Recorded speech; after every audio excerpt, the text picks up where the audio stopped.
भीड़ भाड़ से अलग होकर जब भी कोई इंसान अपने साथ अकेले में समय बिताता है, तभी उसके दिमाग में नाना प्रकार की चिंताएं जन्म लेने लगती है। मनुष्य की प्रवृत्ति ही ऐसी है कि वो ज्यादातर समय नकारात्मक ही सोचता है। अपने लक्ष्य को कैसे प्राप्त किया जाए, ये सोचने की जगह है। वो ये सोचता है कि अगर लक्ष्य पूरा नहीं हुआ तो मैं क्या करूंगा, और इस प्रकार की नकारात्मक विचारधारा के कारण जीवन परांत डर डर कर जीता रहता है। अगर पूरी बुद्धिमानी और सजगता के साथ इस डर को समझाना जाए तो यही डर इंसान के पतन का कारण बनता है। ऐसा मनुष्य जो खुद पर संदेह करता है, खुद पर संदेह करता है, भला वो कैसे सफल हो सकता है। लेकिन बुद्धिमानी से अगर इस डर का उपयोग किया जाए तो यही डर उसकी सबसे बड़ी ताकत बन सकता है। काश केवल एक बार उसने खुद पर विश्वास किया होता तो उसे मालूम होता है कि उसके डर में ही उसकी ताकत का रहस्य छुपा हुआ है। ये कहकर सन्यासी चुप हो न गया और चुपचाप अपने कदमों पर ध्यान लगाते हुए जंगली घास पे से आगे बढ़ने लगा। संध्या का समय था। सन्यासी और एक लकहारा जंगल में से होकर गांव की तरफ निकल रहे थे। सन्यासी के ये शब्द लकहारे को कुछ समझ में नहीं आए। वो सोच रहा था कि डर में ताकत कैसे हो सकती है। डर तो आदमी को कमजोर बनाता है। अपने मन की उत्सुकता को जब वह काबू नहीं कर सका तो उसने सन्यासी से पूछा कि महात्मा ना, आप ये क्या कह रहे हैं कि डर में ताकत होती है? डर तो आदमी को कमजोर बनाता है, उसे तो अपना डर दूर करना चाहिए। करारा अपनी बात पूरी कर पाता उससे पहले ही उसे एक शेर की दहाड़ सुनाई दी। शेर की गर्जन सुनकर लकहारे का रोम रोम कांप गया। उसके कान खड़े हो गए। जंगल से आती एक एक आहट उसे साफ सुनाई दे रही थी। उसके कदम वहीं पर जम गए थे, वो भी नहीं पा रहा था। उसे पता था कि थोड़ी सी हरकत उसकी जान जोखिम में डाल सकती है। उसका दिल तो तेजी के साथ धड़क रहा था, लेकिन फिर भी वो अपनी सांसों पर काबू पाने का प्रयास कर रहा था।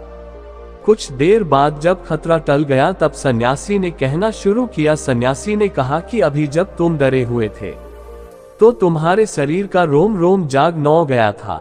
जंगल से आ रही छोटी से छोटी आहट पर भी तुम्हारा ध्यान लगा हुआ था। तो इस प्रकार अपने मन के डर के कारण तुम होश में आ पाए, तुम पूरा ध्यान लगा पाए। इससे पहले जब तक तुम्हें शेर की दहाड़ सुनाई नहीं दी थी तब तक तुम अपने विचारों में खोए हुए थे, लेकिन जैसे ही तुम्हें शेर की दहाड़ सुनाई दी वैसे ही तुम्हारे सारे विचार गायब होकर हम वर्तमान में उपस्थित हो गए थे। यदि तुम्हें अभी शेर से बचकर भागना होता या फिर उससे लड़ना होता तो तुम्हें अपने शरीर की वो क्षमता देखने को मिलती जो आज तक जीवन में तुमने खुद भी महसूस नहीं की होगी। जब कोई कुत्ता तुम्हारे पीछे दौड़ता है उस समय तुम्हारी जो रफ्तार होती है वो तुम्हारी आम जिंदगी से कहीं ज्यादा होती है। साधारण जीवन में तुम इतने तेज नहीं दौड़ पाओगे जितना कि एक कुत्ते के सामने दौड़ पाओगे। ये ताकत या कहें कि हमारे शरीर की क्षमता अभी देखने को मिलती है। जब हमारा मन डर में होता है, किसी डरावनी परिस्थिति में हमारा मस्तिष्क और हमारा शरीर अपने उच्चतम श्रेणी में काम करता है। जो काम तुम आम जिंदगी में नहीं कर पाते वो तुम्हें डरा कर कराया जा सकता है। जहां पर भी तुम्हें डर का एहसास होता है वहीं पर तुम्हारी इंद्रियां पूर्ण रूप से सक्रिय हो जाती है। तुम्हारे कानों की सुनने की क्षमता तेज हो जाती है, दृष्टि एकटक हो जाती है, पूरी सजग हो जाती है, सक्रियता बढ़ जाती है। और जैसे जैसे वो डर खत्म होता है वैसे वैसे तुम सुप्त अवस्था में चले जाते हो। तुम सो जाते हो और तुम्हारे इंद्रिय फिर से आराम की स्थिति में चली जाती है। सन्यासी ने लकहारे से कहना जारी रखा कि परीक्षा से एक दिन पहले जो याद करने की तुम्हारी गति होती है वो साधारण याद करने की क्षमता से कहीं तेज होती है। सिर्फ एक बार याद किया हुआ तुम्हें परीक्षा के समय याद रह जाता है और तुम जानते हो कि ये सब परीक्षा के डर से ही होता है। इसीलिए डर को दूर करने की जगह इंसान को ये सोचना चाहिए कि वो अपने डर को ताकत कैसे बना सकता है। जिस प्रकार सुख और दुख, प्रकाश और अंधेरा एक ही सिक्के के दो पहलू होते हैं, उसी प्रकार डर और ताकत भी एक ही सिक्के के दो पहलू होते हैं। जिस प्रकार रोशनी के बिना अंधेरा पूर्ण नहीं होता, सुख के बिना दुख पूर्ण नहीं होता, उसी प्रकार डर के बिना ताकत का भी कोई महत्व नहीं है। लकहारा सन्यासी के ज्ञान से बहुत प्रभावित हुआ। उनके चरणों में नतमस्तक हो गया और उनसे पूछा कि महात्मा, अंधेरे को तो दिया जलाकर रोशनी से भरा जा सकता है, लेकिन अपने डर को ताकत में कैसे बदले, इसके लिए कोई उपाय बताएं। इस पर सन्यासी ने कहा कि डर दो प्रकार के होते हैं, सबसे पहला मानसिक डर और दूसरा शारीरिक डर। सन्यासी ने लकहारे को समझाते हुए कहना शुरू किया कि मान लो तुम्हें जंगल से होकर गुजरना है और अचानक तुम पाते हो कि तुम्हारे मन में शेर का ख्याल आ गया।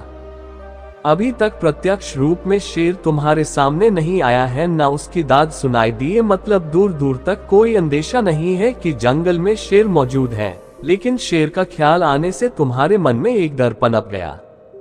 अब तुम्हारा उठने वाला एक एक कदम उसी डर से अभिभूत होगा। हर समय तुम्हारे मन में यही ख्याल चलेगा कि कहीं शेर ना जाए।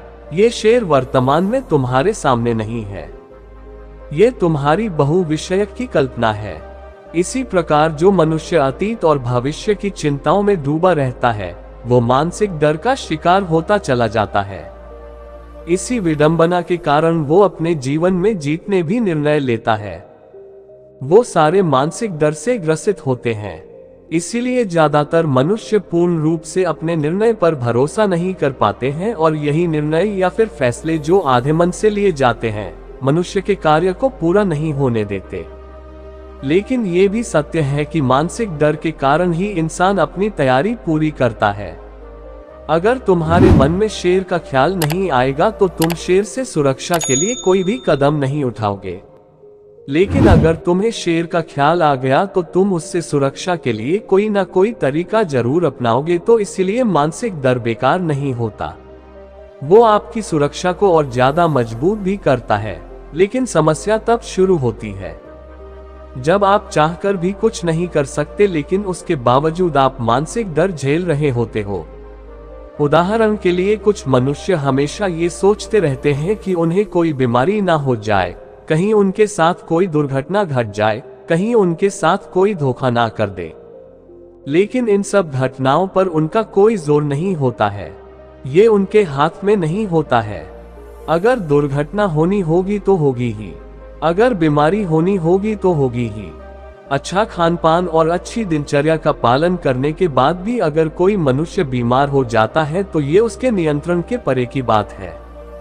अपनी तरफ से उसने पूरी कोशिश की और यही उसका कर्तव्य था। उसमें कोई कुछ क्या कर सकता है। जो घटनाएं इंसान की पहुंच के परे होती है वो उनसे भी परेशान होता रहता है, उनसे भी उसका मन घबराता रहता है और यही मानसिक डर उसके पतन का कारण बनता है। और यही मानसिक डर अगर सही तरीके से इस्तेमाल किया जाए तो मनुष्य समझदार और अनुभवी कहलाएगा। जो इंसान ये सोचता है कि कांटे सिर्फ दर्द देने के लिए ही बने हैं, वो ये भूल जाता है कि कांटे ही फूलों की रक्षा करते हैं। इसी प्रकार एक ज्ञानी मनुष्य किसी भी चीज का उपयोग अपने सकारात्मक तरीके से कर सकता है, लेकिन एक अज्ञानी मनुष्य है अपनी अज्ञानता वश उन चीजों को भी छोड़ देता है जो उसके लिए उपयोगी होती है। विवेकशील मनुष्य फेंके गए पत्थरों का भी महल खड़ा कर लेता है, लेकिन एक वैज्ञानिक मनुष्य उन पत्थरों को दूसरों पर फेंकता रहता है। अगर किसी मनुष्य को अपने मानसिक डर को ताकत में बदलना है तो उसके कुछ नियम हैं, कुछ उपाय है। सबसे पहला उपाय अपने विचारों का निरीक्षण। अगर हम अपने जीवन में अपने विचारों का निरीक्षण करेंगे तो हम पाएंगे कि ज्यादातर विचार हमारे काल्पनिक होते हैं और इसीलिए जो डर उन विचारों के कारण पनपता है वो भी काल्पनिक होता है। ज्यादा सोचने वाले लोगों को जब सोचने के लिए कुछ नहीं मिलता तो वो निरर्थक बातों के बारे में सोचने लगते हैं और वो बेकार के विचार उसे तो परेशान करते ही हैं, साथ के साथ उसके परिजनों को, उसके सगे संबंधियों को भी परेशान करते हैं। इसीलिए ज्यादा सोचने वाले लोगों को ये समझना चाहिए कि मन में उठ रहे तमाम विचारों में से काम के विचार कौन से हैं और बेकार के विचार कौन से हैं। जो निरर्थक विचार हो उन्हें दूर करते जाओ और जो सार्थक विचार हो उनको गहराई से सोचना शुरू करो, तभी तुम्हारी समस्याओं के, तुम्हारी उलझनों के उपाय निकलेंगे। मानसिक डर को दूर करने का दूसरा उपाय है उसका सामना करना। इसका मतलब यह नहीं है कि तुम शेर के सामने जाकर खड़े हो जाओ, बल्कि इसका मतलब यह है कि पूर्ण सुरक्षा के साथ तुम जंगल में जा रहे हो। यदि जंगल में जाना बहुत आवश्यक है तो तुम शेर के डर से अपने घर पर नहीं बैठ सकते हो। इसी प्रकार मनुष्य के जीवन में बहुत सारे डर होते हैं, जैसे कि परीक्षा का डर, लक्ष्य ना पाने का डर, झूठ बोलने का डर, सच के पता लग जाने का डर, अपनों को खो देने का डर, दुर्घटना हो जाने का डर। लेकिन जैसे जैसे समय के साथ इन डरों का सामना किया जाता है, वैसे वैसे ये डर जीवन से दूर होते चले जाते हैं। अगर तुम इनसे बचने का प्रयास करते हो तो ये जीवन भर तुम्हें सताते रहेंगे। ये तभी दूर हो सकते हैं जब तुम इनका सामना करो।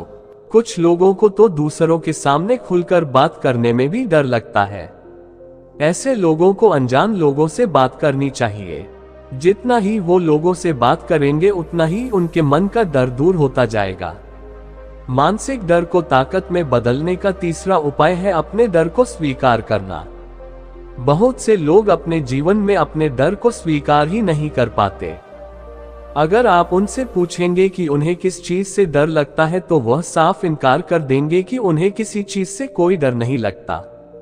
लेकिन दूसरों की नजरों में ऊंचा उठने के लिए ये झूठ उन्हें बहुत महंगा पड़ता है।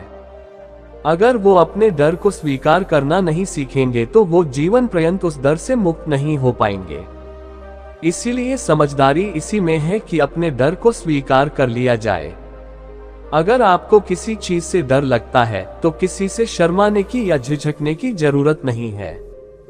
हर मनुष्य को, हर इंसान को किसी ना किसी चीज से डर लगता ही है, और आप पाएंगे कि जैसे ही आप अपने डर को स्वीकार करते हैं वैसे ही आपका डर खत्म होना शुरू हो जाता है, और जितना ही आप अपने डर को छुपाने की कोशिश करेंगे आपका डर उतना ही मजबूत होता चला जाता है।